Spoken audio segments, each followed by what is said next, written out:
2841 কোটি টাকার অনুদান নিয়ে আসার পরেও আবারও শিবিরের পুরা টিম চায়না যাচ্ছে 1500 সিটের একটা হল নির্মাণ করার জন্য অনুদান আনতে চায়না যাচ্ছে ছাত্র শিবিরের পোলাপান। আর এইদিকে ছাত্র দলের নেতার গাড়ির পিছনে দৌড়াইতেছে। আমি বানাইয়া কইতাছি না, কথাগুলো প্রমাণ সহকারে দিয়া দিলাম, সর্বোচ্চ শেয়ার করবেন।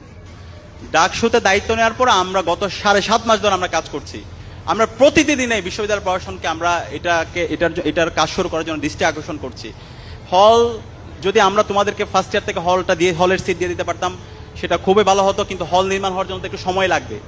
আমরা সেই প্রসেস শুরু করে দিয়েছি। তোমরা জেনে নিশ্চয়ই আনন্দিত হবা, তোমাদের জন্য আমরা 2841 কোটি টাকা একটা প্রকল্প বিশ্ববিদ্যালয় প্রশাসন এবং ওই সময় যারা ছাত্র নেতৃত্ব ছিল, ছাত্র সংগঠন, আমরা সবাই মিলে এই প্রকল্প নিয়ে এসেছিলাম। 2841 কোটি টাকার এই প্রকল্পের আওতায় ঢাকা বিশ্ববিদ্যালয়ে ছাত্রীদের জন্য মোট 5টা হল, ছাত্রদের জন্য মোট 5টা হল, মোট 10টা হল নির্মাণ হবে। এর বাইরে চায়না থেকে আজকে আমরা ডাকসুর 15 জন সদস্য, বিপিজিএসএ সহ 15 জন সদস্য চায়না যাচ্ছি। চায়না থেকে আবার ছাত্রীদের জন্য 1500 সিটের একটা হল নির্মাণের জন্য ইতিমধ্যে তার অনুমোদন দিয়ে দিয়েছে এবং আমরা জায়গাও সিলেক্ট করে দিয়ে ফেলেছি। খুব দ্রুত ওনারা কথা দিয়েছে 8 মাসের মধ্যে হল নির্মাণের কাজ শেষ হয়ে যাবে। ইতিমধ্যে প্রকল্পের টাকা চলে এসেছে। প্রকল্পের কাজ শুরু করার জন্য বিশ্ববিদ্যালয় প্রশাসন তারা বিভিন্নভাবে রিভিউ, তারা এটাকে দেরি করতে চাচ্ছে।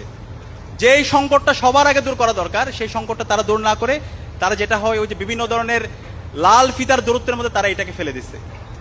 তো তারা চায়, আমার কাছে মনে হচ্ছে, আবার সেই পিছনের রাজনীতির দিকে ফিরে যাওয়া।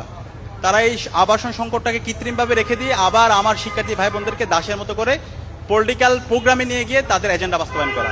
সুতরাং আমরা বেঁচে থাকতে তা হইতে দিব না ইনশাআল্লাহ।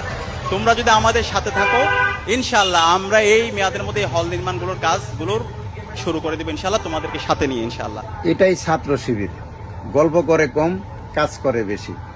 চিন্তা করে দেখেন, এতটুক সময় বক্তব্য দেওয়ার ভিতরে আওয়ামী লীগের নাম নেছে কয়বার আর বিএনপির নাম নেছে কয়বার। অথচ এই জায়গায় যদি ছাত্র দলের নেতাকর্মীরা হইতো, এখানে যে কয় মিনিট কথা বলছে তার চেয়ে বেশি সময় শুধু ছাত্র শিবির আর জামাত নিয়ে পইরা থাকতো, আর কোনো কথাই হইতো না।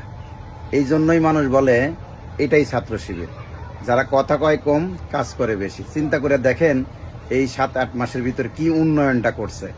আবারও 1500 সিটের একটা হলের এই অনুদান আনার জন্য পুরা টিম ধরে যাচ্ছে চায়নাতে।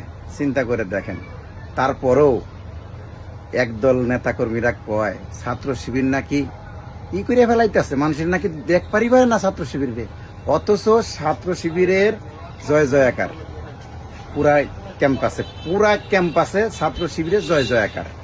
এটা ওদের সহ্য হচ্ছে না, ওইটা ওদের সহ্য না হচ্ছে না বলে প্রতিনিয়ত ছাত্র শিবিরের নামে বদনাম ছড়াইতেছে, বিশেষ করে আবির সাহেব। অত ছাত্র শিবির ছাড়া কোনো কথাই জানে না, বুঝছেন নি? তা যাই হোক, এখন কথা হইলে কি বদনাম ছড়ায় লাভ কি? আল্লাহ যাদের উপরে উঠায় তাদের বদনাম ছড়ায় কেউ কিছু করতে পারবে না, বুঝছেন নি? এখন কথা হইলো কি যে ভাই, তোমরা যত যাই করো, ছাত্র শিবিরের পার কেনি আঙুলের সমানও তোমরা জীবনে কোনদিন হইতে পারবা না। এটা মাথায় রাখো।